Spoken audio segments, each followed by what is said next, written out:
اس chapter سے میں نے یہ سیکھا کہ ہم اکثر ایک بڑی غلطی کرتے ہیں کہ ہر نئے انسان کو اپنی زندگی میں بہت جلد شامل کر لیتے ہیں۔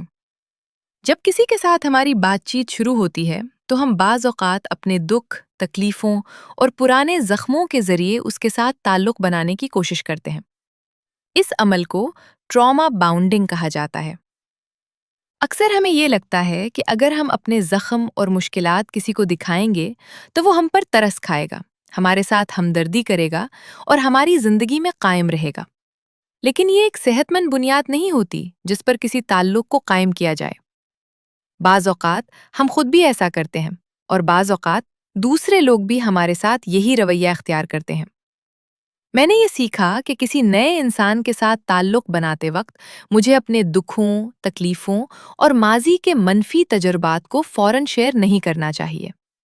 اسی طرح مجھے یہ بھی دیکھنا چاہیے کہ کہیں دوسرا شخص بھی اپنی بے چارگی اور تکلیفوں کے ذریعے میرے ساتھ غیر ضروری جذباتی وابستگی تو پیدا نہیں کر رہا۔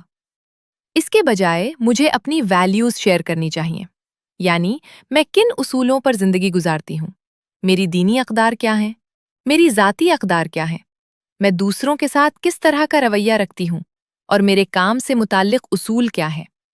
تعلقات کو درد اور زخموں کے بجائے اچھی اقدار اور مثبت خصوصیات کی بنیاد پر بنانا زیادہ بہتر ہوتا ہے۔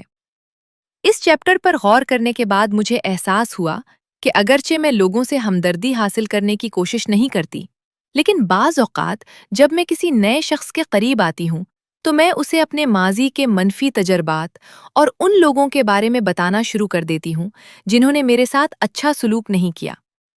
اب میں سمجھتی ہوں کہ یہ ایک صحت مند عادت نہیں ہے۔ ماضی میں میرے کچھ ایسے دوست بھی رہے ہیں جن کے ساتھ میں نے اپنی بہت سی منفی باتیں شیئر کر دی تھیں۔ اب مجھے احساس ہے کہ یہ درست طریقہ نہیں تھا۔ آج سے میری کوشش ہوگی کہ میں تعلقات کو اپنے غموں اور زخموں کے ذریعے مضبوط کرنے کے بجائے اچھی اقدار، اچھے کردار اور باہمی احترام کی بنیاد پر قائم کروں۔ میں نے یہ بھی سیکھا کہ ہر خوشی، ہر دکھ اور ہر ذاتی بات دوسروں کے ساتھ شیئر کرنا ضروری نہیں ہوتا۔ اگر کوئی سوال کرے تو مختصر اور مناسب جواب دینا کافی ہوتا ہے۔ ایک مضبوط اور صحت مند تعلق وہی ہوتا ہے جو اعتماد، احترام اور مشترکہ اقدار پر قائم ہو، نہ کہ